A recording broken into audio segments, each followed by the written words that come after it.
1:25 ಓದ್ರಿ. ನನ್ನೊಟ್ಟಿಗೆ ದೇವರು ಮಾತಾಡಿದ್ದೇನೆ, ನಾನು ನಿಮ್ಮೊಟ್ಟಿಗೆ ಮಾತಾಡ್ತೇನೆ.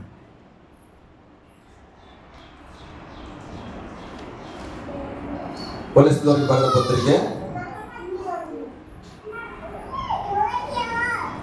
1:25 ವಚನ ನೋಡ್ರಿ. ನಾನು ಸಭೆಗೆ ಸೇವಕನಾದೆನು. ಏನಾದೇನು? ನಾನು ಸಭೆಗೆ ಸಭೆ ಅಂದ್ರೆ ಯಾವುದು? ಗಟ್ಟಿಯಾಗಿ ಹೇಳಿ. ಸಭೆ ಅಂದ್ರೆ ಯಾವುದು? ಓಕೆ. ಈಗ ನೀವು ಸಭೆ, ಈಗ ನಾನು ಸೇವಕ.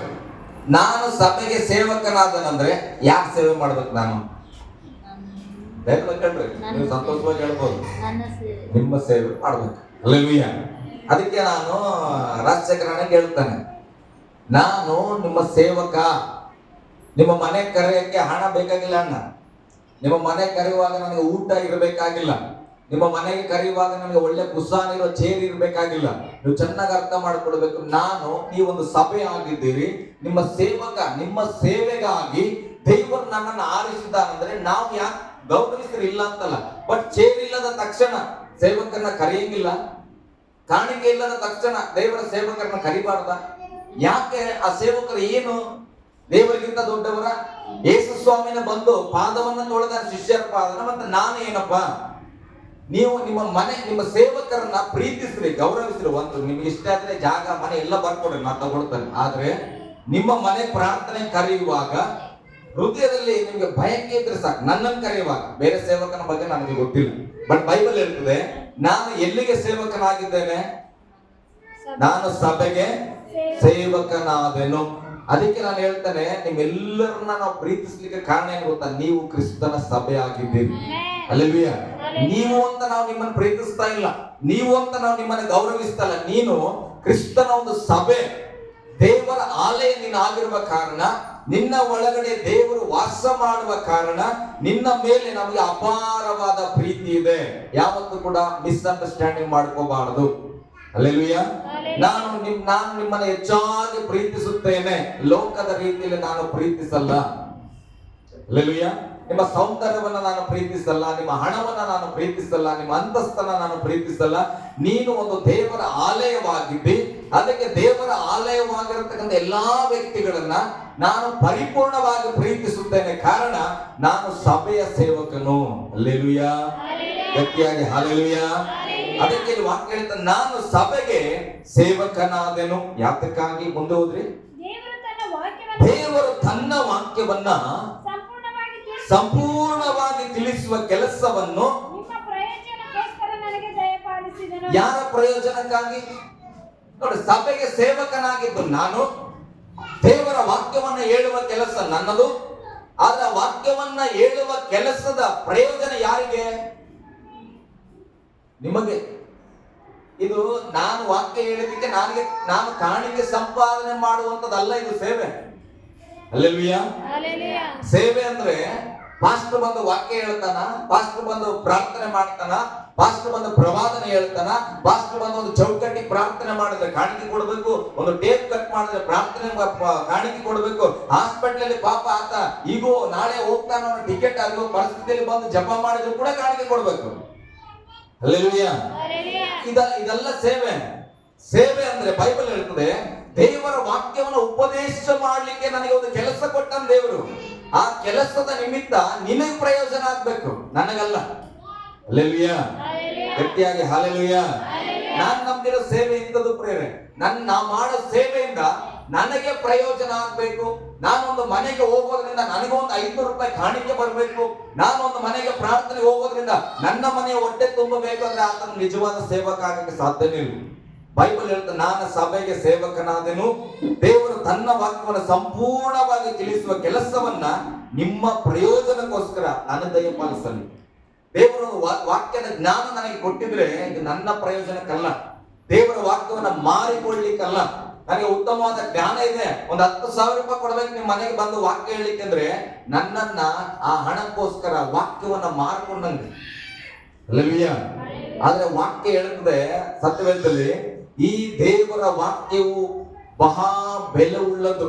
ಬಂಗಾರಕ್ಕಿಂತಲೂ ಬೆಳ್ಳಿಗಿಂತಲೂ ಅಪರಂಜಿಗಿಂತಲೂ ಬಹು ಬೆಲೆಯುಳ್ಳದಂತ.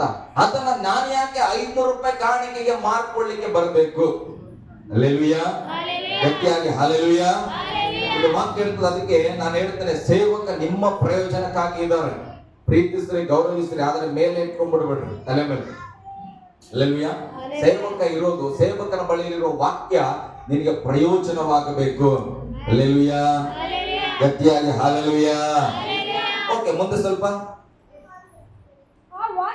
ಆ ವಾಕ್ಯವು ಇಂದಿನ ಯುಗಗಳಿಂದಲೂ ತಲತಲಾಂತರಗಳಿಂದಲೂ ಮರೆಯಾಗಿತ್ತು.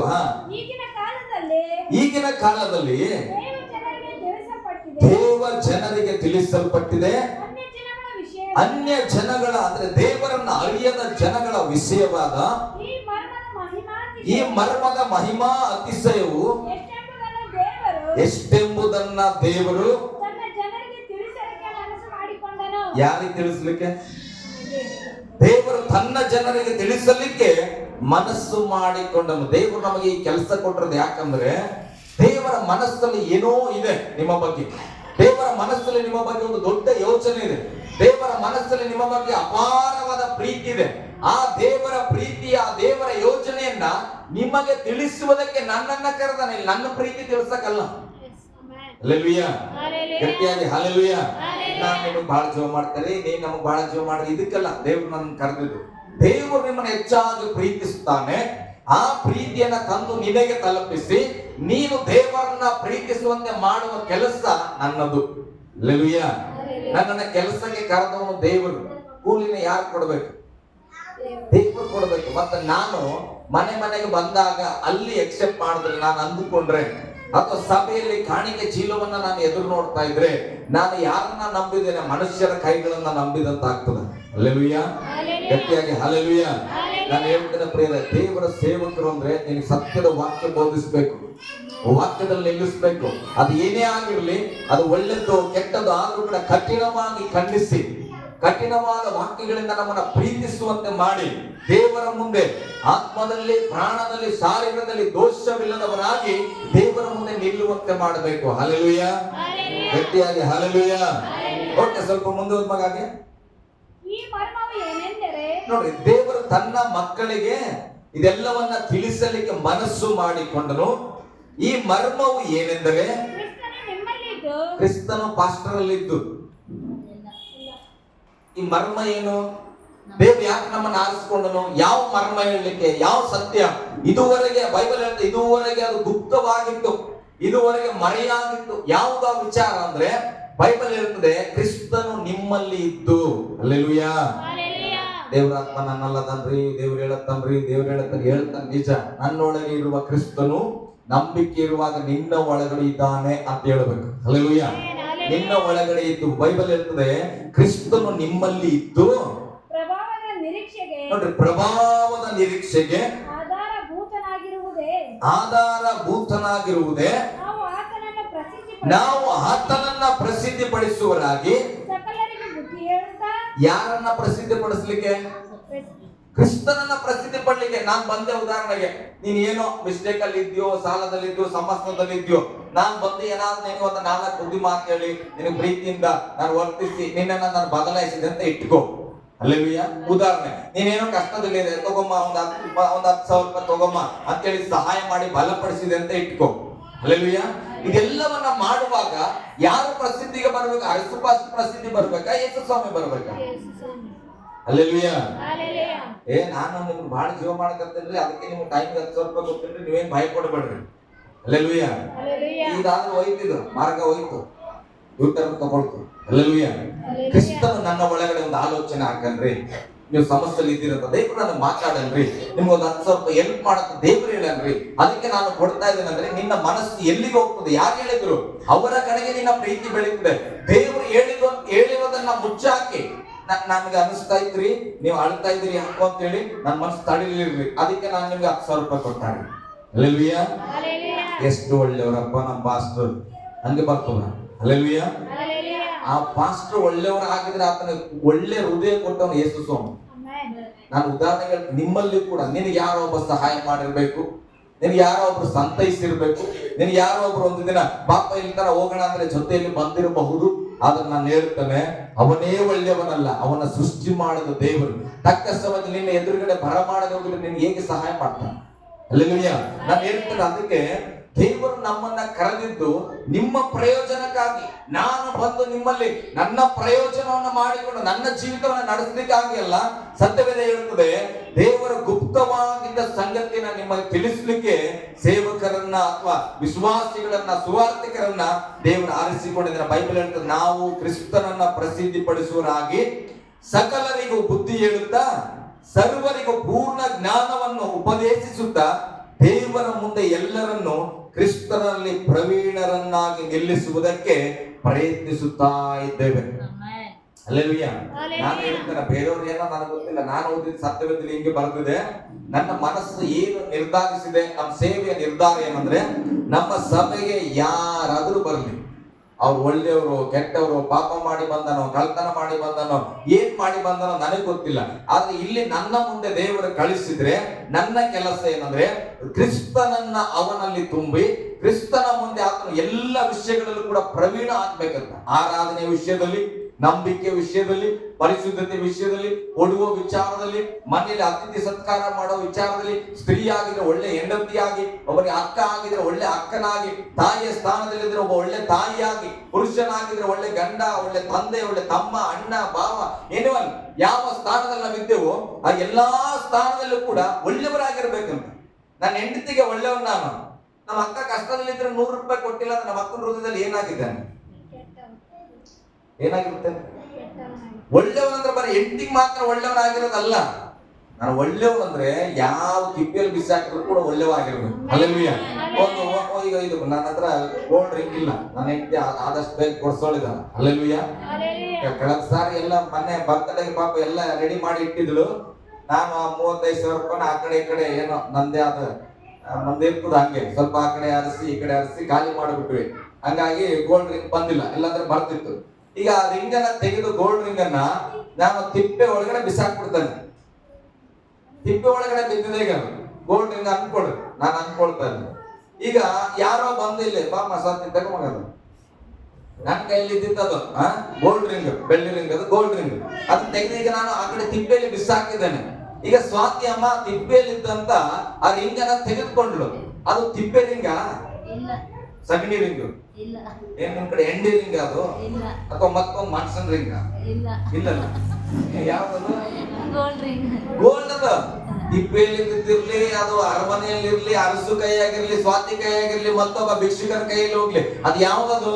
ಅದು ಗೋಲ್ಡ್ ರಿಂಗ್. ಅದ್ರ ಸ್ವಭಾವ ಗೋಲ್ಡ್. ಅದು ಎಲ್ಲಿ ಇಟ್ಟರು ಕೂಡ ಅದು ಗೋಲ್ಡೇ ಆಗಿರ್ತದೆ. ಹಾಗೆ ನಾನು ಹೇಳ್ತೇನೆ, ಒಳ್ಳೆಯವನು ಅಂತ ಅಂದ್ರೆ ನೀನು ಮನೆಯಲ್ಲಿ ಇದೆಯೋ, ಕೋಣೆಯಲ್ಲಿ ಇದೆಯೋ, ಸಭೆಯಲ್ಲಿ ಇದೆಯೋ, ಅಥವಾ 10,000 ಮಂದಿ ಒಳಗಡೆ ಇದೆಯೋ, ಒಬ್ಬನಾಗಿದ್ಯೋ, ನೀನ್ ಗೋಲ್ಡ್ ಆಗಿದ್ರೆ ನೀನ್ ಗೋಲ್ಡ್ ಆಗೇ ಇರ್ಬೇಕು ಮಗ. ಅಲ್ಲೆಲ್ಲೂಯಾ. ನಾನು ಅಲ್ಲಿ 100 ಜನ ಮುಂದೆ ಗೋಲ್ಡ್ ಆಗಿದ್ದೇನೆ, ಇವಾಗ ನಾನು ಒಬ್ಬನೇ ಇದ್ದೇನೆ, ಅದಕ್ಕೆ ನಾನು ತಗಡಾಗಿದ್ದೇನೆ ಅಂದ್ರೆ ಅಲ್ಲ. ಅಲ್ಲೆಲ್ಲೂಯಾ. ಗಟ್ಟಿಯಾಗಿ ಹಲ್ಲೆಲೂಯಾ.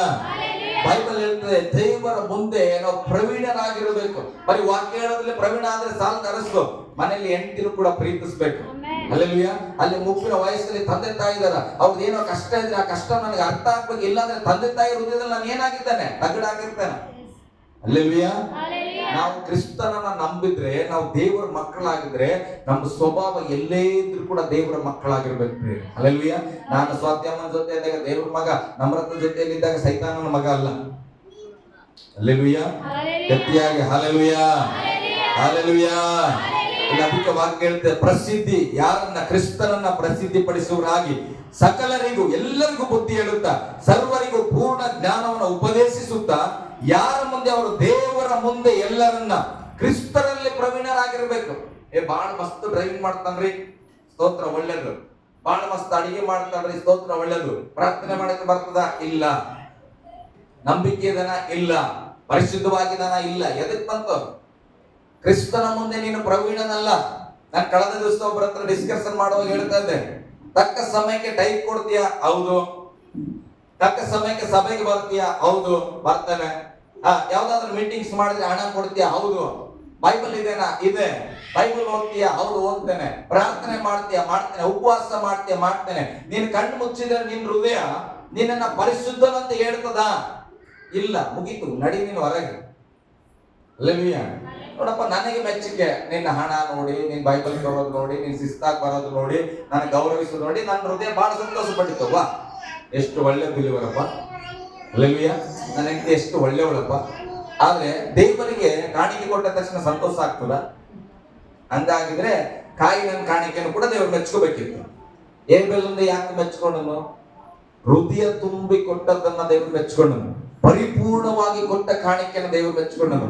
ಕಾಯಿನನ್ನು ಕೂಡ ಕೊಟ್ಟಿದ್ರು ಪಾಪ, ಆದ್ರೆ ಮನಸ್ಸಿಲ್ಲದೆ ಅಯ್ಯೋ ಅನ್ನುವ ರೀತಿಯಲ್ಲಿ ನಾನು ಹೇಳ್ತೇನೆ, ನೀವು ಕಾಣಿಕೆ ಕೊಡಬೇಡ್ರಿ, ಟೈಟ್ ಕೊಡಬೇಡ್ರಿ, ಚಿಂತೆ ಇಲ್ಲ. ಒಂದ್ 10 ನಿಮಿಷ ಲೇಟ್ ಆಗಿ ಬಂದ್ರು ಪರವಾಗಿಲ್ಲ. ಹಲ್ಲೆಲೂಯಾ. ಒಂದ್ 7 ದಿನ ಬೈಬಲ್ ಓದಿಲ್ಲ, ಏನ್ ಚಿಂತೆ ಮಾಡಬೇಡ್ರಿ. ಪರಿಶುದ್ಧತೆಯನ್ನ ಕಳ್ಕೊಬೇಡ್ರಿ. ಹಲ್ಲೆಲೂಯಾ. ನೀತಿವಂತಿಕೆಯನ್ನ ಕಳ್ಕೊಬೇಡ್ರಿ. ಅದೆಂತ ಪರಿಸ್ಥಿತಿನೇ ಆಗಿರ್ಲಿ, ಅದನ್ನ ನಾವು ಯಾವತ್ತು ನಮ್ಮಿಂದ ತ್ಯಜಿಸ್ಲಿಕ್ಕೆ ಬಿಡಬಾರದು, ನಮ್ಮಿಂದ ದೂರ ಹೋಗ್ಲಿಕ್ಕೆ ಬಿಡಬಾರದು. ಲೇಟ್ ಆಗಿದೆ, ಅದಕ್ಕೆ ಬೈಬಲ್ ಹೇಳ್ತದೆ, ಎಡಗೈ ಬಿದ್ದು ಹೋದ್ರೆ ಪರವಾಗಿಲ್ಲ, ಬಲಗೈ ಒಂದನ್ನು ಇಟ್ಕೊಂಡು ನೀವು ಪರಲೋಕಕ್ಕೆ ಬರಬೇಕು. ಹಲ್ಲೆಲೂಯಾ. ಗಟ್ಟಿಯಾಗಿ ಹಲ್ಲೆಲೂಯಾ. ಶಾರೀರಿಕವಾಗಿ ಪರಿಪೂರ್ಣವಾಗಿದ್ದು, ಸೌಂದರ್ಯದಲ್ಲಿ ಪರಿಪೂರ್ಣವಾಗಿದ್ದು, ಕಾಲಿಂದ ಹಿಡಿದು ತಲೆವರೆಗೆ ಎಲ್ಲಾ ಹೊಸ ವಸ್ತ್ರವನ್ನು ಹಾಕೊಂಡು ಬೆಂಕಿಯಲ್ಲಿ ಹೋಗ್ಬಿಟ್ರೆ ಸುಟ್ಟೋಗ್ತವೆ. ಎದಕ್ ಬಂತು ಹೊಸ ಬಟ್ಟೆ, ಹೊಸ ಬಂಗಾರ ಎಲ್ಲ? ಹಲ್ಲೆಲೂಯಾ. ಏನು ಇಲ್ಲದ ಲಾಜಾರನ ಹಾಗೆ ಈ ಕಡೆ ಎಲ್ಲ ನಾಯಿ ಎಕ್ತಾ ಇರ್ಲಿ, ಹುಣ್ಣಿರ್ಲಿ ಪರವಾಗಿಲ್ಲ, ಆದ್ರೆ ಅಬ್ರಾಮನ ಎದೆಗೆ ಹೊರಗಿಕೊಂಡ ಜೀವಿತ ನನ್ನದು ನಿನ್ನದಾಗಿರ್ಬೇಕು. ಹಲ್ಲೆಲೂಯಾ. ನಾನು ಅದಕ್ಕೆ ಹೇಳ್ತೇನೆ, ಈ ಲೋಕದ ಐಶ್ವರ್ಯಕ್ಕಾಗಿ ನಾನು ಚಿಂತೆ ಮಾಡಲ್ಲ. ಈ ಲೋಕದವ್ರು ನನಗೆ ಮರ್ಯಾದೆ ಕೊಟ್ಟಿಲ್ಲ, ಐ ಡೋಂಟ್ ಕೇರ್, ನಾನು ತಲೆ ಕೆಡಿಸ್ಕೊಳ್ಳೋದು. ನಾನು ಮಾತಾಡೋದು ಹೀಗೆ, ನಾನು ಎಲ್ಲ ಕಡೆ ಫ್ರಾಂಕ್ ಆಗಿ ಮಾತಾಡ್ತೇನೆ. ನಾನು ಪರ್ಟಿಕ್ಯುಲರ್ ಆಗಿ ಹೇಳ್ತೇನೆ, ಪಾಪ ಅಂದ್ರೆ ಪಾಪನೇ, ಅದರಲ್ಲಿ ಬೇರೆ ಇಲ್ಲ. ಹಲ್ಲೆಲೂಯಾ. ಪರಿಶುದ್ಧವಾಗಿರತಕ್ಕಂಥ ನಾವು ಯಾವಾಗ್ಲೂ ಜಾಗೃತಿ ಆಗಿರ್ಬೇಕು. ಯಾರ ಮುಂದೆ ನಂಬಿಗಸ್ತರಾಗಿರ್ಬೇಕು? ದೇವರ ಮುಂದೆ. ಹಲ್ಲೆಲೂಯಾ. ಗಟ್ಟಿಯಾಗಿ ಹಲ್ಲೆಲೂಯಾ. ಓಕೆ, ಇನ್ನೊಂದು ವಚನ ಓದೋಣ. ಹಾಗೆ ಕೊಲೊಸ್ಸೆ 2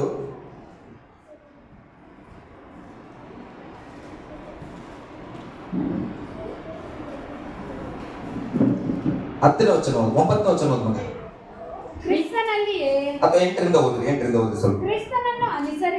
ಕ್ರಿಸ್ತನನ್ನು ಅನುಸರಿಸದೆ ಮನುಷ್ಯರ ಸಂಪ್ರದಾಯಗಳನ್ನು ಪ್ರಾಪಂಚಿಕ ಬಾಲ ಬೋಧನೆಯನ್ನು ನಿಮ್ಮಲ್ಲಿ ಬಂದು ಮೋಸವಾದ ನಿರರ್ಥಕ ತತ್ವ ಜ್ಞಾನ ಬೋಧನೆಯಿಂದ ನಿಮ್ಮ ಮನಸ್ಸನ್ನು ಕೆಡಿಸಿ ಎಚ್ಚರಿಕೆಯಾಗಿರ್ರಿ. ಹಲ್ಲೆಲೂಯಾ. ಈ ಟೈಮ್ ಬರ್ಬೇಕು ನೋಡ್ರಿ, ಕರೆಕ್ಟ್ ಕೂಡ್ಬೇಕು ನೋಡ್ರಿ, ಒಂದೇ ಲೈನ್ ಇರ್ಬೇಕು, ತಲೆ ಕರೆಕ್ಟ್ ಇರ್ಬೇಕು. ಯೋಗ ಮಾಡಕ್ ಕುಂತ್ಕೊಂಡ ಸಭೆಯಲ್ಲಿ ಕೊಡುವಾಗ. ಹಲ್ಲೆಲೂಯಾ. ಇದೆಲ್ಲ ಒಂದು ನಿಯಮ, ಒಳ್ಳೇದು ಇಲ್ಲ ಅಂತಿಲ್ಲ. ತಲೆಯಲ್ಲೆಲ್ಲ ಸ್ಕಾರ್ಫ್ ಕಟ್ಕೊಳ್ಳೇಬೇಕು, ಒಳ್ಳೆ ನಿಯಮ ಕಟ್ಕೊಳ್ರಿ. ಆಯ್ತು, ಶಿಸ್ತಿರ್ಬೇಕು, ಸಭೆಯಲ್ಲಿ ಗಲಾಟೆ ಮಾಡಬಾರ್ದು, ಒಳ್ಳೆ ನಿಯಮ ಪಾಲಿಸ್ರಿ. ಇದೆಲ್ಲವೂ ನಾವು ಒಳ್ಳೇದು ಅಂದುಕೊಂಡಿದ್ದು. ಸಭೆ ಅಂದ್ರೆ ನೀಟ್ ಆಗಿರ್ಬೇಕು, ಸಭೆ ಅಂದ್ರೆ ಲೈನ್ ಆಗಿ ಕೂತ್ಕೊಳ್ಬೇಕು, ಸಭೆ ಅಂದ್ರೆ ಅಲ್ಲೇ ಅಂದ್ರೆ ಎಲ್ಲಾರು ಸೇಮ್ ಕೈ ಎತ್ತಿ ಗಟ್ಟಿಯಾಗಿ ಆರಾಧನೆ ಮಾಡಬೇಕು, ಎಲ್ಲ ಓಕೆ. ಇದೆಲ್ಲವನ್ನ ಮಾಡುವುದರ ಜೊತೆಯಲ್ಲಿ ನಾವು ಜಾಗೃತಿಯಾಗಿರಬೇಕು. ಹಲ್ಲೆಲೂಯಾ. ಇಲ್ಲಿ ಬೈಬಲ್ ಹೇಳುತ್ತೆ, ಕ್ರಿಸ್ತನನ್ನ ಅನುಸರಿಸದೆ ಅಂದ್ರೆ ಕ್ರಿಸ್ತನನ್ನ ಹೊಂದಿಕೊಂಡಿಲ್ಲ, ಬಂದಿದ್ದಾರೆ ಸಭೆಯಲ್ಲಿ, ಅನುಸರಿಸಿದ ಮನುಷ್ಯರ ಸಂಪ್ರದಾಯಗಳನ್ನು ಪ್ರಾಪಂಚಿಕ ಬಾಲ ಬೋಧೆಯನ್ನು ಅನುಸರಿಸುವವರು ನಿಮ್ಮಲ್ಲಿ ಬಂದು ಮೋಸವಾದ ನಿರರ್ಥಕ ತತ್ವಜ್ಞಾನ ಬೋಧನೆಯಿಂದ ನಿಮ್ಮ ಮನಸ್ಸನ್ನ ಕೆಡಿಸಿ ಅವರು ವಶ ಮಾಡಿಕೊಂಡಾರು. ಜಾಗೃತಿಯಾಗಿರ್ರಿ. ಹಲ್ಲೆಲೂಯಾ. ಬಹಳ ಒಳ್ಳೆಯವರಪ್ಲೆ ಕಾಣ್ತಾರ, ಬಹಳ ಸಹಾಯ ಮಾಡ್ತಾರ, ಬಹಳ ಪ್ರೀತಿ ಮಾಡ್ತಾರ, ಬಹಳ ಊಟಕ್ಕೆ ಕರೀತಾರ. ಹಲ್ಲೆಲೂಯಾ. ಗಟ್ಟಿಯಾಗಿ ಹಲ್ಲೆಲೂಯಾ. ಯಾಕೆ ಕರೀತಾರ? ಯಾರನ್ನು ಕರೆಯದೆ ನನ್ನನ್ನೇ ಯಾಕೆ ಕರೀತಾರ? ಒಂದು ಪ್ರಶ್ನೆ ಇರ್ಲಿ. ಹಲ್ಲೆಲೂಯಾ. ಯಾರಿಗೂ ಸಹಾಯ ಮಾಡದೆ ನನಗೆ ಯಾಕೆ ಸಹಾಯ ಮಾಡ್ತಾರ? ಒಂದು ನೆನಪಿರ್ಲಿ. ಹಲ್ಲೆಲೂಯಾ. ಸೈತಾನನ ಸಭೆಗೆ ಬರಲ್ಲ, ಬರ್ತಾ. ಹಲ್ಲೆಲೂಯಾ. ವಾಕ್ಯ ಕೇಳಲ್ಲ ಸೈತಾನನು, ಕೇಳ್ತಾನ, ಅದಕ್ಕೆಲ್ಲ ಗೊತ್ತು. ಯೇಸು ಸ್ವಾಮಿ ಹತ್ರ ಹೋಗಿ ಏನ್ ಹೇಳಿದ್ರು? ವಾಕ್ಯದಿಂದಲೇ ಮೋಸ ಮಾಡಿದ್ರು. ಬೆಟ್ಟದ ಮೇಲೆ ಹೋಗಿ ಬೀಳು ಬಂದ, ಕೀರ್ತನೆಯಲ್ಲಿ ಹೇಳ್ತದ, ದೂತರು ಬರ್ತಾರ. ಇದು ಯಾರು ಹೇಳಿದ್ರು? ಸೈತಾನನೇ ಹೇಳ್ತಾನ. ಯೇಸು ಸ್ವಾಮಿ ಹತ್ರ ವಾಕ್ಯದ ಹತ್ರನೇ ಹೋಗಿ ವಾಕ್ಯ ಹೇಳಿದಂಗೆ, ಸೂರ್ಯನಿಗೆ ಕಾಣಿಸಿದಂಗೆ. ಹಲ್ಲೆಲೂಯಾ. ಹಾಗಾಗಿ ನಮ್ಮ ಸಹವಾಸ, ನಮ್ಮ ಒಂದು ಪ್ರಾರ್ಥನೆ ಕಾರ್ಯಗಳನ್ನ ಕೊಡುವಾಗ, ಅವರಿಂದ ನಾವೇನಾದರೂ ಒಂದು ವಿಚಾರವನ್ನ ಕೇಳುವಾಗ, ಐಡಿಯಾಸ್ಗಳಾಗಿರ್ಬೋದು, ಆಲೋಚನೆಗಳಾಗಿರ್ಬೋದು ಕೇಳುವಾಗ ಬಹಳ ಜಾಗೃತಿಯಾಗಿರಬೇಕು. ಹಲ್ಲೆಲೂಯಾ. ಅದಕ್ಕೆ ಬೈಬಲ್ ಹೇಳ್ತಾರೆ, ನಿಮ್ಮ ಮನಸ್ಸನ್ನ ಕೆಡಿಸಿ ನಿಮ್ಮನ್ನ ವಶ ಮಾಡಿಕೊಂಡಾಗ ಎಚ್ಚರಿಕೆಯಾಗಿರ್ರಿ. ಮುಂದೆ ಕ್ರಿಸ್ತನಲ್ಲಿಯೇ ದೇವರ ಸರ್ವ ಸಂಪೂರ್ಣತೆಯು ಆ, ಅವತರಿಸಿ ವಾಸ ಮಾಡುತ್ತದೆ. ನೋಡಿ, ಕ್ರಿಸ್ತನಲ್ಲಿಯ ದೇವರ ಎಲ್ಲ ಸಂಪೂರ್ಣವಾದ ಗುಣಗಳು ಅವತರಿಸಿ ಕ್ರಿಸ್ತನಲ್ಲಿಯೇ ವಾಸ ಮಾಡ್ತದಂತ. ಕ್ರಿಸ್ತನನ್ನ ಬಿಟ್ಟರೆ ನಿನಗೆ ಅರಸುಪಾಸ್ತ್ರ ಕೂಡ ಬೇಕಾಗಿಲ್ಲ. ಹಲ್ಲೆಲೂಯಾ. ಕ್ರಿಸ್ತನಲ್ಲಿ ಎಲ್ಲ ದೇವರ ಸ್ವಭಾವ, ದೇವರ ಆಶೀರ್ವಾದ, ದೇವರ ಗುಣಗಳು, ದೇವರ ವ್ಯಕ್ತಿತ್ವ ಎಲ್ಲವೂ ಕ್ರಿಸ್ತನಲ್ಲಿ ಅಡಕವಾಗಿದೆ. ಕ್ರಿಸ್ತನಲ್ಲೇ ಅದು ಪರಿಪೂರ್ಣವಾಗಿದೆ. ಆ ಕ್ರಿಸ್ತನು ನಿನ್ನ ಒಳಗಡೆ ಇದ್ರೆ ನಾನು ಕೂಡ ಬೇಕಾಗಿಲ್ಲ. ಹಲ್ಲೆಲೂಯಾ. ಗಟ್ಟಿಯಾಗಿ ಹಲ್ಲೆಲೂಯಾ. ಇಲ್ಲ, ಅದಕ್ಕೆ ವಾಕ್ಯ ಹೇಳ್ತದೆ, ಎಲ್ಲ ಎಲ್ಲಿ ಅವತರಿಸಿದೆ? ಕ್ರಿಸ್ತನಲ್ಲಿ ಅವತರಿಸಿ ವಾಸ ಮಾಡುತ್ತದೆ. ಎಚ್ಚರವಾಗಿರಬೇಕು ಪ್ರಿಯರೇ. ಮುಂದೆ ಹೋದ್ರಿ. ಮತ್ತು ನೀವು ಆತನಲ್ಲಿ ಇದ್ದುಕೊಂಡು, ದೇವರ ಸಂಪೂರ್ಣತೆ ಕ್ರಿಸ್ತನಲ್ಲಿ ಇರುವ ಕಾರಣ ನೀನು ಯಾರಲ್ಲಿ ಇದ್ದುಕೊಂಡು? ಯಾರಲ್ಲಿ ಇದ್ದುಕೊಂಡಪ್ಪ? ಇಲ್ಲ ಇಲ್ಲ, ಎಲ್ಸಡೆ ಸಭೆ ಒಳಗೆ ಇದ್ದುಕೊಂಡು. ಬೇರೆ ಯಾವ ಚರ್ಚಲ್ಲಿ ಇಲ್ಲ ಯೇಸ್ವಾಮಿ, ಇಲ್ಲಿ ಇರೋದು ಹಂಗ, ಬೇರೆ ಎಲ್ಲಿಲ್ಲ ಯೇಸ್ವಾಮಿ. ಹಲ್ಲೆಲೂಯಾ. ಎಲ್ಸಡೆ ಸಭೆ ಒಳಗಡೆ ಇದ್ದುಕೊಂಡು, ಅರಸು ಪಾಸ್ಟರ್ ಚರ್ಚ್ ಒಳಗಡೆ ಇದ್ದುಕೊಂಡು ಅಂತ ಬರ್ದಿಲ್ಲ ಇಲ್ಲಿ. ನಾನು ಹೇಳ್ತೇನೆ, ನನಗೆ ಸೇವೆ ಅಂದ್ರೆ ನನ್ನ ಹತ್ರ 1000 ಜನ ಇರ್ಬೇಕು, ಆ ಬಯಕೆ ನನಗಿಲ್ಲ. ನಾವು ಸತ್ಯದಲ್ಲಿ ಇರ್ಬೇಕಷ್ಟೇ. ಹಲ್ಲೆಲೂಯಾ. ಯಾವ ಸಭೆಯಲ್ಲಿ ಯಾರು ಕೂತ್ಕೋ, ಎಲ್ಲಾರು ವಾಕ್ಯ ಕೇಳು, ಆದ್ರೆ ಸತ್ಯದ ವಾಕ್ಯವನ್ನು ಹಿಡ್ಕೋ. ಯೇಸುವಲ್ಲಿ ನೀನು ಇದ್ದುಕೊಂಡು. ಹಲ್ಲೆಲೂಯಾ. ಬೈಬಲ್ ಹೇಳ್ತದೆ, ಯಾರಲ್ಲಿ ಇದ್ದು? ಕ್ರಿಸ್ತನಲ್ಲಿ ಇದ್ದುಕೊಂಡು ಪರಿಪೂರ್ಣತೆಯನ್ನು ಹೊಂದಿದವರಾಗಿದ್ದೀರಿ. ಪರಿಪೂರ್ಣತೆಯನ್ನ ಹೊಂದಿದವರು ಆಗಿದ್ದೀರಿ. ಕ್ರಿಸ್ತನಲ್ಲಿ ಇಲ್ಲದೆ ನೀನ್ ಟೈಪ್ ಕೊಟ್ರೆ ಪರಿಪೂರ್ಣನಲ್ಲ. ಕ್ರಿಸ್ತನಲ್ಲಿ ನೀನ್ ಇಲ್ಲದೆ ನನಗೆ ವರ್ಷಕ್ಕೆ 40 ಜೋಡಿ ಬಟ್ಟೆ ಹೊಲಿಸಿದ್ರು ಕೂಡ ಪಾಸ್ಟರ್ ಅಂತೇಳಿ ನೀನು ಪರಿಪೂರ್ಣನಲ್ಲ. ಹಲ್ಲೆಲೂಯಾ. ಗಟ್ಟಿಯಾಗಿ ಹಲ್ಲೆಲೂಯಾ. ನನ್ನ ಹೆಂಡತಿನ ಬಹಳ ಜೋ ಮಾಡ್ತಾರೆ, ನನ್ನ ಹೆಂಡತಿ ಒಪ್ಕೊಳ್ತಾಳ, ಒಳ್ಳೆ ಗಂಡ, ಲೋಕದಾಗ ಯಾರಿಗಿಂತ ಗಂಡ ಇಲ್ಲ, ದೇವ್ರ ಸ್ತೋತ್ರ. ಆದ್ರೆ ದೇವರ ಮುಂದೆ ಹಲ್ಲೆಲೂಯಾ. ಗಟ್ಟಿಯಾಗಿ ಹಲ್ಲೆಲೂಯಾ. ಮನುಷ್ಯರನ್ನ ಮೆಚ್ಚಿಸುವುದು ಬಹಳ ಸುಲಭ ಪ್ರೇರಣೆ. ಮನುಷ್ಯರನ್ನ ಮೆಚ್ಚಿಸುವುದು ಬಹಳ ಸುಲಭ, ಆದ್ರೆ ದೇವರನ್ನ ಮೆಚ್ಚಿಸುವುದು ನಂಬಿಕೆ ಇದ್ರೆ ಮಾತ್ರ ಸಾಧ್ಯವಾಗ್ತದೆ. ಹಲ್ಲೆಲೂಯಾ. ಕ್ರಿಯೆಗಳಿದ್ರೆ ಮಾತ್ರ ಅದು ಸಾಧ್ಯವಾಗ್ತದೆ. ಇಲ್ಲಿ ವಾಕ್ಯ ಹೇಳ್ತದೆ, ನೀವು ಆತನಲ್ಲಿ ಇದ್ದುಕೊಂಡು ಪರಿಪೂರ್ಣತೆಯನ್ನು ಹೊಂದಿದವರಾಗಿದ್ದೀರಿ. ಆತನ ಎಲ್ಲಾ ಮಗ ಆತನ ಎಲ್ಲಾ ದೊರೆತನಗಳಿಗೂ ಅಧಿಕಾರಿಗಳಿಗೂ ಯೇಸು ಸ್ವಾಮಿ ನೋಡ್ರಿ, ಎಲ್ಲ ದೊರೆತನ ಭೂಮಿಯ ಮೇಲೆ ನಾವು ಏನೆಲ್ಲ ಅಧಿಕಾರ ಅಂತ ಕಾಣ್ತೇವೆ, ಯಾವೆಲ್ಲ ಅಧಿಕಾರಗಳಿಗೂ ಆ ಎಲ್ಲಾ ಅಧಿಕಾರಗಳಿಗೂ ಆತನೇ ಶಿರಸ್ಸಾಗಿದ್ದಾನೆ. ಆತನ ಮಾತು ಕೇಳ್ಬೇಕು ನಾನು. ಹಲ್ಲೆಲೂಯಾ. ಈಗ ನನ್ನ ಮನೆ ಅಂತ ಬಂದಾಗ ನಾನ್ ಶಿರಸ್ಸು ನನ್ನ ಮನೆಗೆ. ನನ್ನ ಮಾತು ಕೇಳದೆ ಪಕ್ಕದ ಮನೆಯವ್ನ ಮಾತು ಕೇಳಿದ್ರೆ ನನ್ನ ಕುಟುಂಬ ಹೇಗೆ ಸಮಾಧಾನವಾಗಿರ್ತದ? ಹಲ್ಲೆಲೂಯಾ. ನನ್ನ ಮನೆ ಶಿರಸ್ಸು ನಾನಪ್ಪ, ನನ್ನ ಮಾತು ಕೇಳು. ಪಕ್ಕದ ಮನೆ ಬಿಲ್ಡಿಂಗ್ ಇದ್ದಿರ್ಬೇಕು, ಆದ್ರೆ ಬಿಲ್ಡಿಂಗ್ ಹಾಕುವಂತ ವಾಟರ್ ಟ್ಯಾಂಕ್ ತಗೊಂಡೋಗಿ ಗುಡಿಸಿ ಮೇಲೆ ಹಾಕಿದ್ರೆ ಗುಡಿಸಿ ಏನಾಗ್ತದ? ಈಗ ಉದಾಹರಣೆ ಇಲ್ಲೊಂದು ವಾಟರ್ ಟ್ಯಾಂಕ್ ತಂದಿಟ್ಟಿದ್ದಾರೆ, ಈಗ ನಾವು ವಾಶ್ರೂಮ್ ಮೇಲೆ ಗುಡ್ಸಕ್ ಆಗ್ತದ? ಗುಡಿಸಿದ್ರೆ ಏನಾಗ್ತದ? ವಾಶ್ರೂಮ್ ಕೂಡ ಕಳ್ಕೊಳ್ತೇವೆ. ಅದೇ ಒಂದು ಛತ್ತಿನ ಮನೆ ಮೇಲೆ ಗುಡಿಸಿದ್ರೆ ಆರಾಮಾಗಿರ್ತದ. ಅದಕ್ಕೆ ನನ್ನ ಮನೆ ಹೇಗಿದೆ, ನನ್ನ ಮನೆಯ ವ್ಯಕ್ತಿತ್ವ ಏನು, ನನ್ನ ಮನೆಯ ವಾತಾವರಣ ಎಂತದ್ದು, ನನ್ನ ಮನೆಯ ಆದಾಯ ಏನು, ನನ್ನ ಮನೆಯ ಶಿರಸ್ಸು ಯಾರು, ಆ ಶಿರಸ್ಸಿನ ಮಾತು ಕೇಳಿದ್ರೆ, ನೋಡಮ್ಮ ಈ ಗುಡಿಸಿ ಮೇಲೆ ಆ ಟ್ಯಾಂಕ್ ಇಡಕ್ ಆಗಲ್ಲ, ಮನೆ ಬಿದ್ದು ಹೋಗ್ತದೆ ಅಂತ ಹೇಳ್ತಾನೆ. ಪಕ್ಕದ ಮನೆ ಗೊತ್ತಿಲ್ಲ ರೀ, ವಾಟರ್ ಟ್ಯಾಂಕ್ ಅಂದ್ರೆ ಮನೆ ಮೇಲೆ ಇಡೋದು, ನೀವು ಮನೆ ಮೇಲೆ ತಗೊಂಡೋಗಿಡ್ರಿ ಅಂತ. ಆತನ ಗೊತ್ತಿಲ್ಲಲ್ಲ ನಮ್ ಗುಡಿಸಿ ಬಗ್ಗೆ. ಹಲ್ಲೆಲೂಯಾ. ಗಟ್ಟಿಯಾಗಿ ಹಲ್ಲೆಲೂಯಾ. ಅದಕ್ಕೆ ನಮ್ಮ ಕುಟುಂಬಕ್ಕಾಗಿ ನಮ್ಮ ಕುಟುಂಬದ ಶಿರಸ್ಸಿನ ಮಾತು ನಾವು ಕೇಳಬೇಕು. ಹಲ್ಲೆಲೂಯಾ. ಪ್ರತಿಯೊಂದು ಮನೆಯ ಶಿರಸ್ಸಾಗಿರತಕ್ಕಂಥ ಪುರುಷನು ಕ್ರಿಸ್ತನ ಮಾತನ್ನ ಕೇಳುವನಾಗಿರಬೇಕು. ಹಲ್ಲೆಲೂಯಾ. ಗಟ್ಟಿಯಾಗಿ ಹಲ್ಲೆಲೂಯಾ. ಇಲ್ಲ, ಅದಕ್ಕೆ ವಾಕ್ಯ ಹೇಳ್ತದೆ, ಏನಾಗಿದ್ದಾನೆ, ಎಲ್ಲಾ ದೊರೆತನಗಳಿಗೂ ಅಧಿಕಾರಿಗಳಿಗೂ ಕ್ರಿಸ್ತನು ಶಿರಸ್ಸು. ಆಮೇಲೆ ನೀವು ಆ ಕ್ರಿಸ್ತನಲ್ಲಿ ನಾವು ದೀಕ್ಷಾ ಸ್ಥಾನ ಹೊಂದಿದ್ದೇವೆ, ಸುನ್ನತಿಯನ್ನ ಹೊಂದಿದ್ದೀರಿ. ಈ ಸುನ್ನತಿಯು ಕೈಯಿಂದ ಮಾಡಿದ್ದಲ್ಲ. ನೋಡಿ, ಇದು ಪಾಪದೀನ ಸ್ವಭಾವವನ್ನು ವಿಸರ್ಜಿಸುವುದೇ. ದೀಕ್ಷಾ ಸ್ಥಾನ ಅಂದ್ರೆ ನೀರಲ್ಲಿ ಮುಳುಗಿ ಬರೋದಲ್ಲ. ಸುನ್ನತಿ ಅಂದ್ರೆ ಯಾವ್ದು ಅಂಗವನ್ನ ನಾವು ಕಟ್ ಮಾಡ್ಕೊಳ್ಳೋದಲ್ಲ.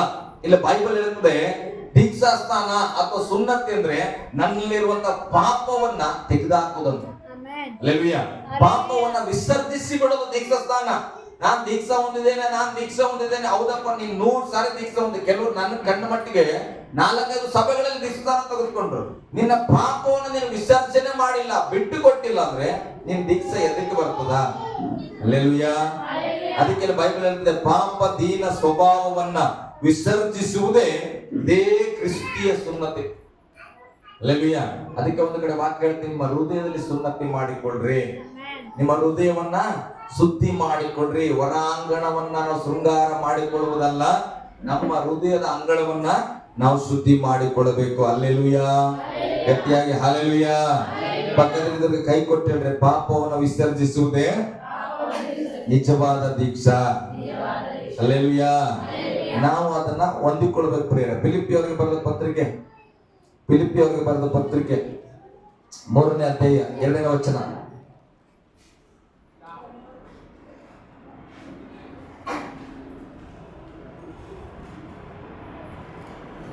ಹೌದ್ರಿ, ಫಿಲಿಪ್ಪಿ 3:2. ಆ ನಾಯಿಗಳಿಗೆ ಏನು? ಸ್ವಲ್ಪ ಗಟ್ಟಿಯಾಗಿ ಹೇಳ್ರಪ್ಪ. ಏನು? ನಾಯಿಗಳಿಗೆ ಗಟ್ಟಿಯಾಗಿ. ಆ ನಾಯಿಗಳಿಗೆ. ಯಾವ ನಾಯಿಗಳು ಗೊತ್ತಾ? ನಿನ್ನ ಪರಿಶುದ್ಧತೆಯಿಂದ ತನ್ನ ಕಡೆಗೆ ವಶ ಮಾಡಿಕೊಳ್ಳುವ ನಾಯಿಗಳಿಗೆ, ನಿನ್ನ ನಂಬಿಕೆಯಿಂದ ಅಪನಂಬಿಕೆ ಕಡೆಗೆ ವಶ ಮಾಡಿಕೊಳ್ಳುವ ನಾಯಿಗಳಿಗೆ, ನಿನ್ನ ನೀತಿವಂತಿಕೆಯ ಮಾರ್ಗದಿಂದ ತಪ್ಪಿಸಿ ನಿನ್ನನ್ನ ಲೋಕದ ಕಡೆಗೆ ಎಳೆದುಕೊಳ್ಳುವ ನಾಯಿಗಳಿಗೆ. ಗಟ್ಟಿಯಾಗಿಡ್ರ, ಆ ನಾಯಿಗಳಿಗೆ. ನಾನು ಹೇಳಿಲ್ಲಪ್ಪ, ಬೈಬಲ್ ಇದೆ. ಆ ನಾಯಿಗಳಿಗೆ ಎಚ್ಚರಿಕೆಯಾಗಿರ್ರಿ. ದುರ್ಮನಸ್ಸಿನಿಂದ ಕೆಲಸ ಮಾಡುವವರಿಗೆ. ಕೆಲಸ ಮಾಡ್ತಾ ಇದ್ದೇವೆ, ಬಟ್ ಯಾವ ಮನಸ್ಸಿಂದ? ಬರ್ರಿ ಸ್ವಲ್ಪ ಈ ಕ್ಯಾಂಡಿಡೇಟ್ ಬರ್ತಾರ, ಯಾವ ಮನಸ್ಸಿಂದ ಬರ್ತಾರ? ಸ್ವಲ್ಪ ಗಟ್ಟಿ ಎತ್ಕೊಡಕ್ ಬನ್ರಿ. ಅದಾಪಣ ಮಗ, ನೀನು ಹೆಂಗೆ ಇದ್ದೀಯ, ಹೆಂಗೆ ಜೀವಿಸ್ತಾ ಇದೆಯಾ, ಹೆಂಗೆ ಹೋಗ್ತಾ ಇದೆಯಾ, ನಿನ್ನ ಮಾತಿನ ದಾಟಿ ಏನು, ನಿನ್ನ ಸ್ವಭಾವ ಏನು ಗುರುತಾಗ್ತದೆ. ಆ ಪವಿತ್ರಾತ್ಮ ನಿನ್ನ ಒಳಗಡೆ ಹೇಳುವಾಗ ನೀನು ಎಚ್ಚೆತ್ಕೊಳ್ಬೇಕು. ಹಲ್ಲೆಲೂಯಾ. ಸಣ್ಣವರಿರ್ಲಿ ದೊಡ್ಡವರಿರ್ಲಿ ಪ್ರೇರೆ, ಯಾರನ್ನ ಬಿಡುವುದಿಲ್ಲ ಪಾಪ. ಹಲ್ಲೆಲೂಯಾ. ನನಗೆ ಕಳೆದ ದಿವಸಗಳಲ್ಲಿ ಬೇರೆ ಪ್ರಾಂತದಿಂದ ಒಂದು ಸಾರಿ ನನಗೆ ಪ್ರಾರ್ಥನೆ ನನ್ನ ಬಳಿಯಲ್ಲಿ ಬಂದಿದ್ರು. ಅವ್ರು ನಮ್ಮ ತಾಯಿ ಏಸಿನವ್ರು. ನಮ್ಮ ಅಮ್ಮಂಗ್ ನೋಡ್ರೆ, ನಮ್ಮ ತಾಯಿ ಯಾರ ಜೊತೆ ನಮ್ಮ ಸಹವಾಸ ಇರುವಾಗಲೂ, ಯಾರೊಟ್ಟಿಗೆ ನಾವು ಮಾತನಾಡುವಾಗಲೂ ಬಹಳ ಜಾಗ್ರತೆ ಆಗಿರ್ಬೇಕು. ಮತ್ತೆ ನಾನು ಹೇಳ್ತೇನೆ, ನನ್ನ ಜೊತೆಲಿ ಸಹವಾಸನ ಇಟ್ಟುಕೊಳ್ಳಬೇಡ್ರಿ. ದೇವರಿಗೆ ಸ್ತೋತ್ರ. ಇಟ್ಟುಕೊಂಡ್ರೆ ಜಾಗ್ರತೆ ಆಗಿರ್ಬೇಕು. ಹಲ್ಲೆಲೂಯಾ. ನಾನು ಏನನ್ನು ಕೂಡ ಹೊರಗಾಕಲ್ಲ, ಬಟ್ ನಿಮ್ಮ ಮುಂದಂತೂ ನಾನು ಹಾಕಿ ಹಾಕ್ತೇನೆ. ಹಲ್ಲೆಲೂಯಾ. ನೀವು ಒಬ್ಬ PM ಇರು, MLA ಇರು, ಪಾಸ್ಟರ್, ಬಿಷಪ್ ಇರು. ಹಲ್ಲೆಲೂಯಾ. ನಾನು ತಲೆ ಕೆಡಿಸ್ಕೊಳ್ಳೋ. ಎಷ್ಟೋ ಜನ ಪಾಸ್ಟರ್ಸ್ ನನ್ನ ಜೊತೆ ಮಾತಾಡಲ್ಲ, ಹೋಗ್ರಿ, ಪರವಾಗಿಲ್ಲ, ನಾನೇನ್ ಮಾಡಿ. ಹಲ್ಲೆಲೂಯಾ. ಪಾಸ್ಟರ್ ಇದ್ರಷ್ಟೇ, ಬಿಷಪ್ ಇದ್ರಷ್ಟೇ, ಪಾಸ್ಟರ್ ಇದ್ರಷ್ಟೇ, ಎಲ್ಲರಿಗೂ ಇದೆ ಅಲ್ಲ. ಸತ್ಯವೇದ ನನಗೆ ಬೇರೆ, ನನ್ನ ಮಕ್ಕಳಿಗೆ ಬೇರೆ, ನನ್ನ ಹೆಂಡತಿಗೆ ಬೇರೆ, ಇದೇ ಇದೆ. ತೀರ್ಪಲ್ಲಿ ಸ್ವಲ್ಪ ಸೇವಕರಿಗೆ ವ್ಯತ್ಯಾಸ ಇದೆ, ಒಪ್ಕೊಳ್ತಾನೆ. ಆದ್ರೆ ಸತ್ಯವೇದ ನಿಯಮಗಳು ಎಲ್ಲರಿಗೂ ಒಂದೇ ಇದೆ. ಹಲ್ಲೆಲೂಯಾ. ಗಟ್ಟಿಯಾಗಿ ಹಲ್ಲೆಲೂಯಾ. ಪಕ್ಕದ ಕೈ ಕೊಟ್ಟು ಹೇಳ್ರಿ, ಎಚ್ಚರವಾಗಿರ್ರಿ. ಯವನಸ್ಥ ಮಕ್ಕಳ ಮೇಲೆ ಬಹಳ ಜಾಗ್ರತೆ ಆಗಿದೆ. ಹುಡುಗ ಇರ್ಲಿ, ಸಣ್ಣವರ್ಲಿ, 5ನೇ ಕ್ಲಾಸ್ ಪಾಸ್ ಆದ್ರೆ ಹುಷಾರಾಗ್ಬಿಡ್ರಿ. ಹಲ್ಲೆಲೂಯಾ. ಹೇಳ್ಕೊಡ್ತಿದ್ ಮಾತು ನಾನು ಪ್ರಾಕ್ಟಿಕಲ್ ಆಗಿ ಹೇಳ್ತೇನೆ. ನನಗೆ ಹಂಗೆಲ್ಲ ನನಗೆ ಮನ್ಸಿಲ್ಲ. ಸುಮ್ಮನೆ ದೇವ್ರು ನಿಮ್ಮನ್ನ ಪ್ರೀತಿಸ್ತಾನ, ಎಲ್ಲರನ್ನ ಪ್ರೀತಿಸ್ತಾನ ದೇವ್ರು, ನಿಜ. ಎಲ್ಲರಿಗಾಗಿ ಪ್ರಾಣ ಕೊಟ್ಟನ. ಎಲ್ಲರೂ ಪರಲೋಕಕ್ಕೆ ಹೋಗಲ್ಲ, ನಂಬಿಕೆ ಉಳ್ಳವರು ಮಾತ್ರ. ಒಂದು ಏಜ್ಗೆ ಬರುವಾಗ ಮಕ್ಕಳ ಮೇಲೆ ಬಹಳ ಬಹಳ ಜಾಗ್ರತೆ. ಹಲ್ಲೆಲೂಯಾ. ಹುಡುಗನಾಗಿದ್ರೆ ಅವನ ಡ್ರೆಸ್ ಸೆನ್ಸ್ ಅನ್ನ ಗಮನಿಸಿ. ಹಲ್ಲೆಲೂಯಾ. ಇನ್ನ ಚೆಸ್ಟ್ ಬೆಳೆದಿರಲ್ಲ ಹುಡುಗರಿಗೆ, ಅಲ್ಲ, ಇನ್ನ ಚೆಸ್ಟ್ ಬೆಳೆದಿರಲ್ಲ. ಬೆಳೆಯದಿರೋ ಬಕ್ರಿಯನ್ನೇ ನಾವು ಲೋಕಕ್ಕೆ ತೋರಿಸ್ಬೇಕಂತವೆ. ಎಲ್ಲ ಬಕ್ರಿ ಅಂತ ಗೊತ್ತಾಗ್ತದೆ. ಮೂಳೆ ಕಾಣ್ತಾ ಇದ್ರೆ ಪರವಾಗಿಲ್ಲ, ಋತಿಕ್ ರೋಷನ್ ತರ ಒಂದು ಫೀಲಿಂಗ್. ನಾವ್ ಏನ್ ಮಾಡ್ಬೇಕು? ಲೋಕಕ್ಕೆ ನನ್ನ ಬಾಡಿಯನ್ನ ತೋರಿಸ್ಬೇಕು. ಅಲ್ಲಪ್ಪ, ಜಿಮ್ ಮಾಡೋರು ನೋಡಿದ್ರೆ ಮಸ್ತ್ ಇರ್ತಾನೆ, ಅವನ ಮುಂದೆ ನೀನ್ ಏನಿದೆ. ಹಲ್ಲೆಲೂಯಾ. ಒಬ್ಬ ಸ್ತ್ರೀ ಸ್ವಲ್ಪ ಬೆಳೀತಾ ಇದ್ರೆ ಮಕ್ಕಳಿಗೆ ಏನಾಗ್ಬಿಡ್ತದೆ, ತಲೆ ಇಟ್ಕೊಳಕ್ 1 ಗಂಟೆ ಬೇಕು ಹೆಣ್ಮಕ್ಳಿಗೆ. ಸರಿಯಲ್ಲ. ಸಣ್ಣ ಮಕ್ಕಳ ಬಗ್ಗೆ ನಾನು ಹೇಳ್ತೇನೆ, ಬಹಳ ಜಾಗ್ರತೆ. ಮಕ್ಕಳಿಗೆ ಹೇರ್ ಇಟ್ಕೊಳಕ್ಕೆ ಮೊದಲು ನಾವೇ ಎಣಿತಾ ಇರ್ತೇವೆ. ಈಗ ಎಣೆಯೋದಲ್ಲ, ಬೇರೆ ಡಿಸೈನ್ ಟೈಮೇ ಸಾಕಾಗಲ್ಲ. ಆದ್ರೆ ಅದು ಇಟ್ಕೊಳ್ಬೇಕು. ರಸ್ತೆ ಹೋಗಿದೆ. ಹಲ್ಲೆಲೂಯಾ. ರಸ್ತೆ ಏನಾಗಿದೆ, ಬದಲಾಗಿದೆ. ಬಟ್ಟೆ ತೆಗೆದಕ್ಕೋ ಶಾಲೆ ಬಟ್ಟೆ ಅಂದ್ರೆ ಮಕ್ಕಳು ಶಾಲೆ ಬಟ್ಟೆ ತೆಗಿಯಲ್ಲ. ನಿಮ್ಗೆ ಗೊತ್ತಾ ಅನುಭವ? ಹೋಗಮ್ಮ ಅಂತೇಳಿ ಅದ್ರಾಗೆ ಆಡ್ತಾ ಇರ್ತಾವ. ಸ್ವಲ್ಪ ಆದಿ ತಪ್ಪಲಿ, ನೀನ್ ಅದೇ ಇರ್ಲಿ ಬಿಡು, ಹೋಗಿಬೇಕು ಹೆಂಗು ಹಾಕೋ ಅನ್ನೋ. ಅದು ಹಾಕೊಳಲ್ಲ. ನೀನ್ ಹೇಳಕ್ಕಿಂತ ಮುಂಚೆ ಆತ ತೆಗಿತಾನ. ಬಹಳ ಜಾಗ್ರತೆ. ಎಲ್ಲಿಗೆ ಹೋಗ್ತೀಯಪ್ಪ? ಅಲ್ಲ, ಇರೋದು ಒಂದು ಅರ್ಧ ಗಂಟೆ, ಸಂಜೆ ಆಗ್ತದೆ. ಅರ್ಧ ಗಂಟೆ ಒಳಗಡೆ ನೀನ್ ಮೇಕಪ್ ಮಾಡ್ಕೊಂಡು ಏನ್ ಮಾಡ್ತೀವಿ? ಹಲ್ಲೆಲೂಯಾ. ಗಟ್ಟಿಯಾಗಿ ಹಲ್ಲೆಲೂಯಾ. ತಂದೆ ತಾಯಿಗಳು ಬಹಳ ಜಾಗ್ರತೆ ಇರ್ಬೇಕು. ಯಾಕಂದ್ರೆ ನಮ್ಮ ಪಾಸ್ಟರ್ ಸಣ್ಣವ ಇದ್ದೇನೆ, ಆದ್ರೆ ಕೌನ್ಸಿಲಿಂಗ್ ಮಾಡ್ತೇನೆ. ಎಲ್ಲ ಯವನಸ್ತಾರೆ. ನಾ ಒಂದು ಸಾರಿ ಯಾವ್ದು ಮಾತ್ರ ಕೌಟೆಯಿಂದ ಒಳಗಡೆ ಒಂದು ಊರದು ಇಸ್ಲಾಂಪುರ್ ನಾನ್ ಬೀದರ್ ಕಡೆ ಹೋಗ್ತಾ ಇದ್ದೆ. ಇದೆಲ್ಲ ತೆಗೆ ಅವೆಲ್ಲ ಹೇಳಕ್ಕಿಲ್ಲ, ಸಾಕ್ಷಿಗಳು ಸತ್ಯ. ಅಲ್ಲೆಲೂಯ. ಬಹಳ ಜನ ಬಂದಾರ ಇವತ್ತಪ್ಪ, ಎಲ್ಲರೂ ನಮ್ಮನ್ನು ನೋಡ್ತಾರಂತ ಆರಾಧನೆ ಮಾಡೋದಲ್ಲ. ಅಲ್ಲೆಲೂಯ. ದೇವರ ಆತ್ಮ ನಮ್ಮ ಒಳಗಡೆ ಇರುವಾಗ ಎದುರುಗಡೆ ಜನ ಆದಾರೋ ಇಲ್ಲೋ ನನಗೆ ಗೊತ್ತಿಲ್ಲ, ಆದ್ರೆ ನಿನ್ನ ಆರಾಧನೆ ಆತ್ಮೀಯವಾಗಿ ಇರಬೇಕು. ಇಲ್ಲ ಬೈಬಲ್ ಹೇಳ್ತದೆ, ದೇವರ ಆತ್ಮನಿಂದ ಪ್ರೇರಿತವಾಗಿ ಆರಾಧಿಸುವವರು ಕ್ರಿಸ್ತ ಯೇಸುವಿನಲ್ಲಿ ಸಂತೋಷಗೊಳ್ಳುವವರು. ಹಣ ಇದ್ರೆ ಮಾತ್ರ ಸಂತೋಷ ಅಲ್ಲ, ಮನೆಯಲ್ಲಿ ಸಮಾಧಾನ ಇದ್ರೆ ಮಾತ್ರ ಸಂತೋಷ ಅಲ್ಲ, ಅದು ಏನಾರೇ ಇರಲಿ, ನನಗೆ ಕ್ರಿಸ್ತನಲ್ಲಿ ಸಂತೋಷ ಅನ್ನುವ ಮನಸ್ಸಿರಬೇಕು. ಅವನು ನಿಜವಾದ ದೀಕ್ಷಾಸ್ಥಾನವುಳ್ಳ ದೇವರ ಮಗನು. ಹಲ್ಲೆಲೂಯ. ವಾಕ್ಯ ಹೇಳ್ತದೆ, ಕ್ರಿಸ್ತನಲ್ಲಿ ಹರ್ಷಗೊಳ್ಳುವವರು ಶರೀರ ಸಂಬಂಧವಾದವುಗಳಲ್ಲಿ ಭರವಸೆ ಇಲ್ಲದೆ ಇರೋದು. ನನ್ನ ಹೆಂಡತಿ ಅದಲ್ಲ ಬಿಡಪ್ಪ, ನನಗೆ ಆಗ್ತಲ್ಲ, ನನ್ನ ಗಂಡ ಅದನ್ನ ಬಿಡಪ್ಪ, ಅವನೇ ನನ್ನ ಸಾಕ್ತಾನ, ಯಾರು ಬೇಕಾಗಿಲ್ಲ. ಇಲ್ಲ ಪ್ರಿಯ, ದಮ್ಮ ಅಂದ್ರೆ ನಾನು ನನ್ನ ಹೆಂಡತಿನ ಯಾರು ನೋಡ್ಕೋಬೇಕು? ಶರೀರ ಸಂಬಂಧ ಯಾವ ಗ್ಯಾರಂಟಿ ಮೇಲೆ ಭರವಸೆ ಇಡ್ತೀರಿ? ಪುನೀತ್ ರಾಜ್ಕುಮಾರ್ ಸತ್ತೋಗ್ಬಿಟ್ರು, ರೋಗ ಬಂದಿತ್ತ, ಆರಾಮಾಗಿ ಐಷಾರಾಮಿ ಜೀವನದಲ್ಲಿ ಕ್ಷಣ ಮಾತ್ರ ಹೋಗ್ಬಿಟ್ರು. ಹಾಗಾದ್ರೆ ನಾನು ಹೇಳ್ತೇನೆ, ಈಗ ಯಾವ ಲೆಕ್ಕದಲ್ಲಿ ಬದುಕ್ಬೇಕು ಅವನ ಹೆಂಡತಿ?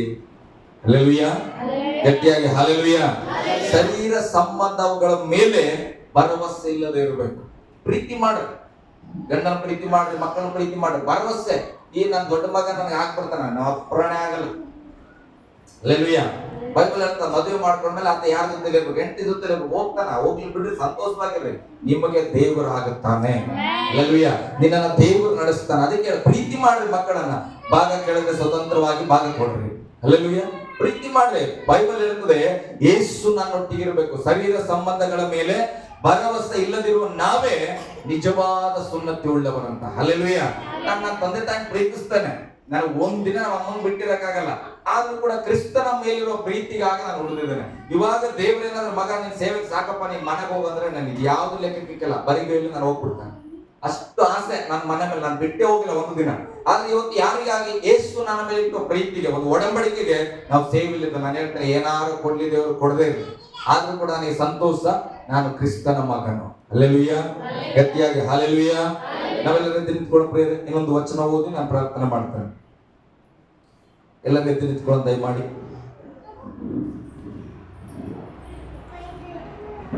ಎಲ್ಲರೂ ಕೂಡ ಪ್ರತಿಯೊಬ್ಬರು ನಿಮ್ಮ ಮನಸ್ಸುಗಳು ತೆರೆಯಲ್ಪಡಬೇಕು. ನಿಮ್ಮ ಮನಸ್ಸುಗಳು ತೆರೆಯಬಾರದು. ಫಿಲಿಪ್ಪಿ 2ನೇ ಅಧ್ಯಾಯ 5ನೇ ವಚನ ಓದೋಣ. ನೋಡಿ, ಕ್ರಿಸ್ತ ಯೇಸುವಿನಲ್ಲಿದ್ದಂತ ಮನಸ್ಸು ನೋಡಿ, ಯೇಸು ಕ್ರಿಸ್ತನಲ್ಲಿದ್ದಂತ ಮನಸ್ಸು ನಿಮ್ಮದಾಗ್ಬೇಕು. ಯೇಸು ಕ್ರಿಸ್ತನಲ್ಲಿದ್ದಂತ ಮನಸ್ಸು ನನ್ನದಾಗ್ಬೇಕು. ಎಂತ ಮನಸ್ಸಿತ್ತು ಯೇಸು ಸ್ವಾಮಿಗೆ? ಹೋದ್ರಿ, ಆತನು ದೇವ ಸ್ವರೂಪನಾಗಿದ್ದರು, ಅಂದ್ರೆ ದೇವರ ಸ್ವರೂಪವೇ ಯೇಸು ಆಗಿದ್ದರು, ದೇವರಿಗೆ ಸರಿ ಸಮಾನನಾಗಿರುವವೆಂಬ ಅಮೂಲ್ಯ ಪದವಿಯನ್ನ ಬಿಡಲಲ್ಲೇನೋ ಎಂದೆಣಿಸದೆ ತನ್ನನ್ನ ಬರಿದು ಮಾಡಿಕೊಂಡು ದಾಸನ ರೂಪವನ್ನು ಧರಿಸಿಕೊಂಡು ಮನುಷ್ಯರಿಗೆ ಸದೃಶ್ಯನಾದನು. ಹಲ್ಲೆಲೂಯ. ಕ್ರಿಸ್ತನಲ್ಲಿದ್ದ ಮನಸ್ಸು ಎಂತದಂದ್ರೆ ಅದು ದೇವರೇ, ದೇವರ ಸ್ವರೂಪ. ಅಂತ ಮಹಿಮಾ ಪದವಿಯಲ್ಲಿ ಕೂತಿದಂತ ಯೇಸು ಇಂಥ ಐಷಾರಾಮಿ ಜೀವಿತ ಬಿಟ್ಟು ನಾನು ಯಾಕೆ ಕೊಟ್ಟಿಗೆಯಲ್ಲಿ ಹುಟ್ಲಿ, ನಾನು ಯಾಕೆ ಮರಿಯಳ ಗರ್ಭದಲ್ಲಿ ಹೋಗ್ಲಿ, ನಾನು ಯಾಕೆ ಮನುಷ್ಯರಂತೆ ಜೀವಿಸ್ಲಿ, ನಾನು ಯಾಕೆ ಅವಮಾನ ಹೊತ್ಕೊಳ್ಳಿ, ನಾನು ಯಾಕೆ ಮೊಳೆ ಹೊಡೆಸ್ಕೊಳ್ಳಿ ಅಂತ ಹೇಳದೆ ಅದೆಲ್ಲವನ್ನ ಬಿಟ್ಟು ಯೇಸು ನನಗಾಗಿ ನಿನಗಾಗಿ ಬರಿದಾಗಿ ದಾಸನಾಗಿ ಲೋಕಕ್ಕೆ ಬಂದನಂತ. ಹಲ್ಲೆಲೂಯ. ಅಂತ ಮನಸ್ಸು ನಿನಗಿರ್ಬೇಕಂದ್ರೆ ಇವತ್ತು ದೇವರ ಮುಂದೆ ಬರುವಾಗ ನೀನು ಕೋಟ್ಯಾಧೀಶ್ವರ ಇರಪ್ಪ, ದೇವರ ಮುಂದೆ ಬರುವಾಗ ತಗ್ಗಿಸುವಿಕೆಯಲ್ಲಿ ಬರಬೇಕು. ಹಲ್ಲೆಲೂಯ. ನಿನ್ನ ಮನೆ ಅದು, ನಿನ್ನ ಮನೇಲಿ ಇಟ್ಕೋ. ಆದ್ರೆ ದೇವರ ಮುಂದೆ ಅಂತ ಬರುವಾಗ ನಾವು ತಗ್ಗಿಸಲ್ಪಟ್ಟರೆ ಬೈಬಲ್ ಹೇಳ್ತದೆ, ತಕ್ಕ ಸಮಯದಲ್ಲಿ ನಿನ್ನನ್ನು ಹೆಚ್ಚಿಸ್ತೇನೆ. ಹಲ್ಲೆಲೂಯ. ಕ್ರಿಸ್ತನ ಹೃದಯ ಮನಮರಗಿತ್ತು, ಕಡು ಪಾಪದಿಂದ ಕೆಂಪಾಗಿದ್ದರೂ ಕೂಡ ದೇವರು ಹೇಳ್ತದೆ, ಬೆಳ್ಳನೆ ಹಿಮದಂತೆ ನಿಮ್ಮ ಪಾಪವನ್ನು ನಾನು ಏನ್ ಮಾಡ್ತೇನೆ, ತೆಗೆದು ಹಾಕಲ್ಪಡ್ತೇನೆ. ಹಲ್ಲೆಲೂಯ. ಗಟ್ಟಿಯಾಗಿ ಹಲ್ಲೆಲೂಯ.